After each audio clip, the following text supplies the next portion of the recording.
السلام علیکم ورحمۃ اللہ۔ پیارے بھائیوں اور میری معززات ماؤں بہنوں اور بیٹیوں، بلوغ المرام کتاب النکاح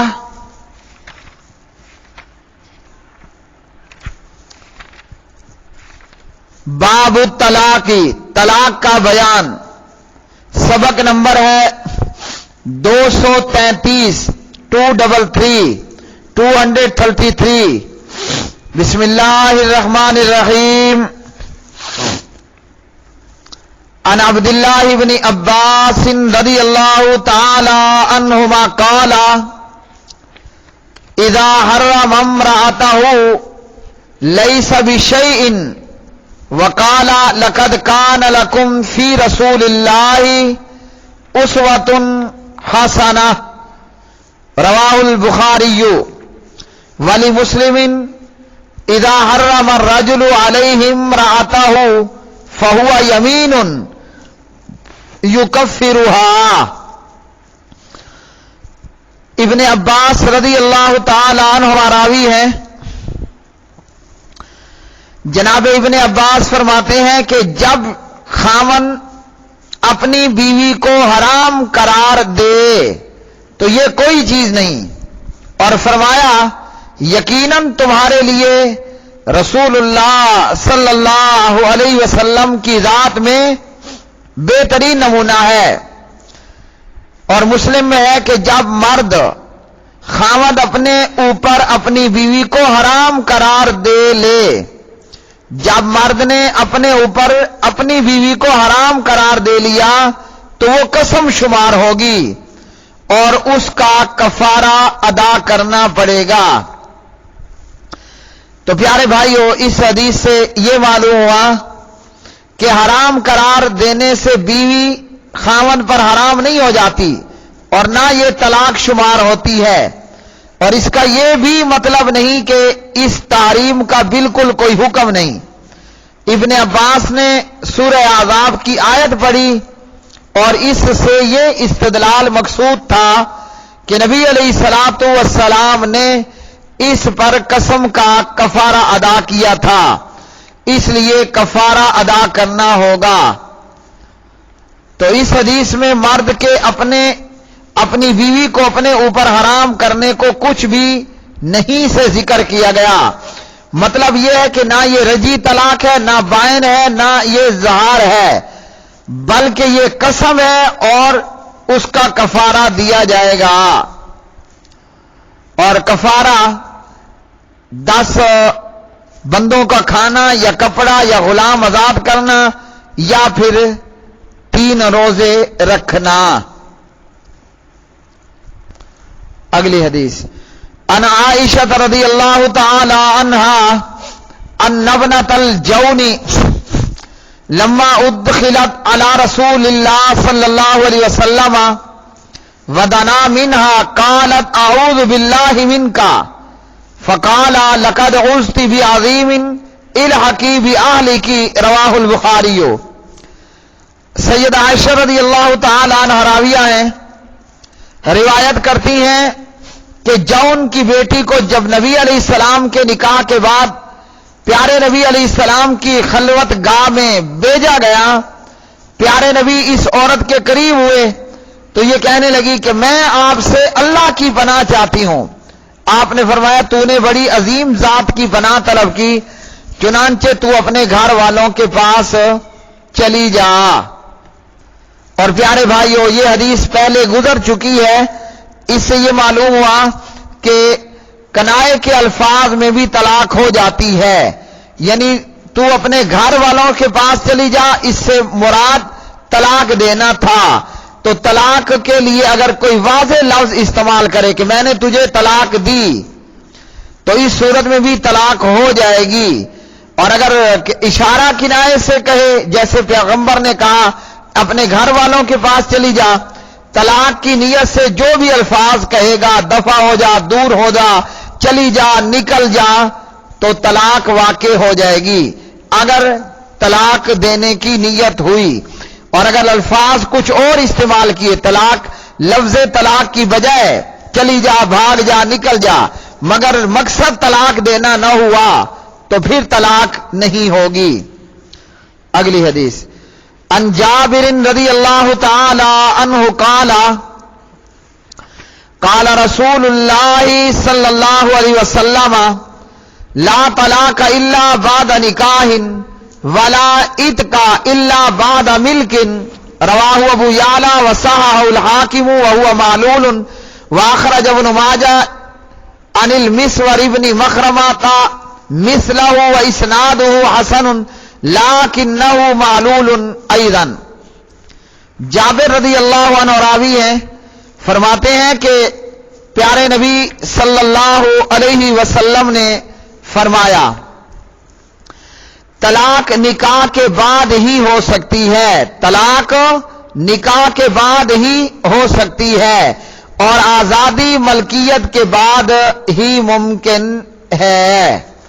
تو یہ حدیث اس بات کی دلیل ہے کہ آدمی نے جب طلاق اور آزادی کو معلق کیا، مثلا یوں کہا کہ وہ عورت جس سے میں نکاح کروں گا اسے طلاق ہے، یا یہ کہتا ہے کہ وہ غلام جسے میں خریدوں گا وہ آزاد ہے، تو نکاح کر لینے اور غلام خرید لینے کے بعد اس کہنے پر، اس قول پر عمل نہیں ہوگا۔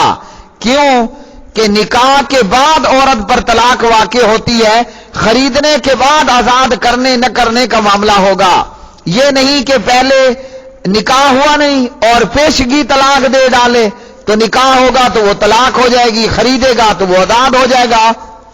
نبی علیہ الصلوۃ والسلام نے اس حسن درجے کی روایت کے اندر فرمایا کہ طلاق نکاح کے بعد ہے، نکاح سے پہلے اگر کوئی کہتا ہے کہ فلاں سے نکاح کیا تو اسے طلاق ہوگی، ایسا نہیں ہوگا۔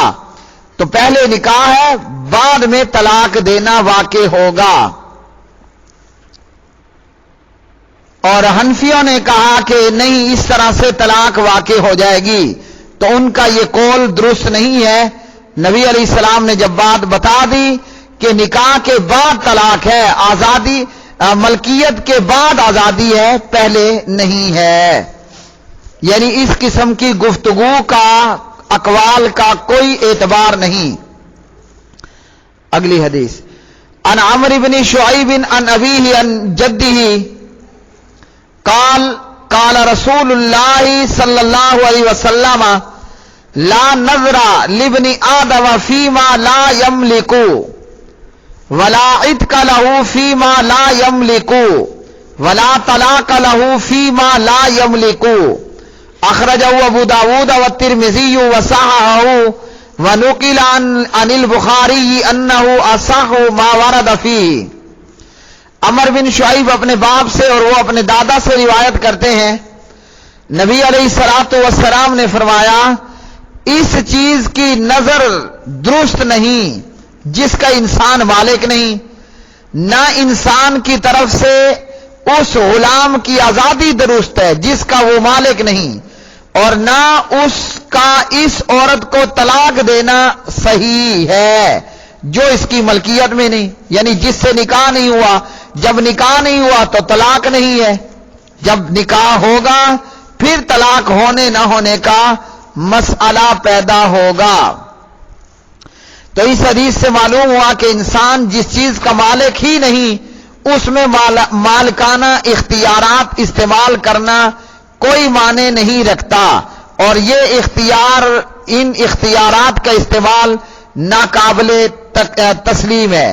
حدیث یہ دلیل ہے کہ اجنبی عورت پر طلاق واقع نہیں ہوتی،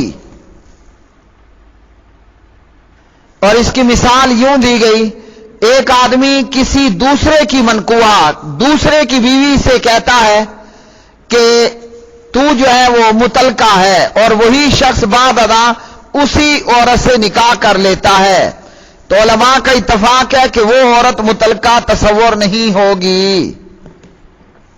اور اس کے تعلق سے حدیث میں یہ بات بیان ہو گئی کہ ایسا جو ہے وہ نہیں ہوگا، اور یہی کہنا ہے امام شافعی، امام احمد رحمہم اللہ تعالی اور ان کے علاوہ کا۔ امام ابو حنیفہ کا قول ہے کہ ایسی عورت مطلقہ ہو جائے گی، جبکہ یہ امام صاحب کا قول درست نہیں ہے۔ بیوی کسی کی اس کو مطلقہ طلاق کوئی اور دے تو ایسا ہونے والا نہیں ہے۔ اگلی حدیث، ان عائشہ رضی اللہ تعالی عنہا ان النبی صلی اللہ علیہ وسلم قال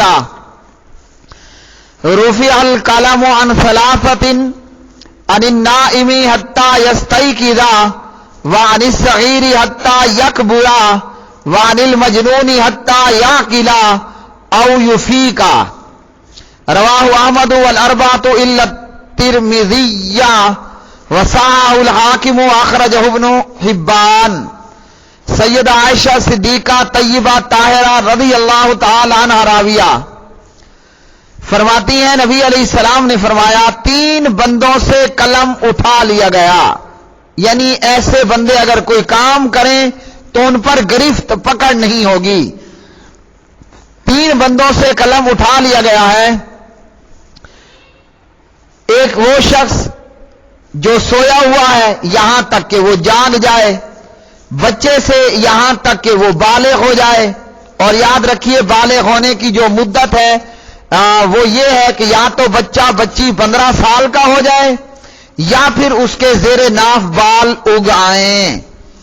بچے سے یہاں تک کہ وہ بالغ ہو جائے، اور پاگل سے یہاں تک کہ وہ عقل و شعور والا سمجھدار ہو جائے، یا اسے کچھ افاقہ ہو جائے، فرق پڑ جائے، یعنی اس کا اب نارمل پن تھوڑا سا ٹھیک ہو جائے۔ تو اس حدیث سے معلوم ہوا کہ ایسے لوگوں کی طرف سے بھی طلاق واقع نہیں ہوگی۔ کوئی بندہ نیند میں سویا ہوا ہے، اللہ تعالی ہمیں اپنی فضل و کرم میں رکھے، کوئی بندہ نیند کی حالت میں سوئے ہوئی حالت میں کہتا ہے میں نے اپنی بیوی کو طلاق دی، تو طلاق نہیں ہوگی۔ اسی طرح نابالغ اگر طلاق دیتا ہے تو طلاق واقع نہیں ہوگی، اور پاگل بندہ اگر طلاق دیتا ہے تو طلاق واقع نہیں ہوگی۔ پیچھے کی حدیث ہم پڑھ رہے ہیں، اور جس طرح دیگر حدیث میں ہے کہ کسی کو مجبور کر دیا جائے طلاق دینے پر، مجبوری یہ ہے کہ اس کی کن پٹی پہ پسٹل یا تلوار گردن پہ رکھ دی جاتی ہے، کہا جاتا ہے کہ طلاق دو وگرنہ فائر مارنے لگے ہیں، طلاق واقع نہیں ہوگی۔ کوئی بندہ نشے کی حالت میں دھت، ہوش و حواس کچھ نہیں، اور اس حالت میں طلاق دے گا تو طلاق واقع نہیں ہوگی۔ پیارے بھائیو، یہ آج کا سبق نمبر کتاب الطلاق میں سے 233 نمبر کا تھا۔ آج کے سبق سے جو چیزیں ہمیں معلوم ہوئی، جو باتیں ہمارے پیغمبر نے ہمیں بتائیں، وہ یہ ہے کہ اپنے اوپر حرام کر لینے سے حرام نہیں ہوتی، اور اس کو اس کا کفارہ دینا ہوگا۔ اور اسی طرح آج کے سبق سے یہ معلوم ہوا کہ طلاق نکاح کے بعد ہے، نکاح سے پہلے نہیں ہے۔ وآخر دعوانا ان الحمدللہ رب العالمین۔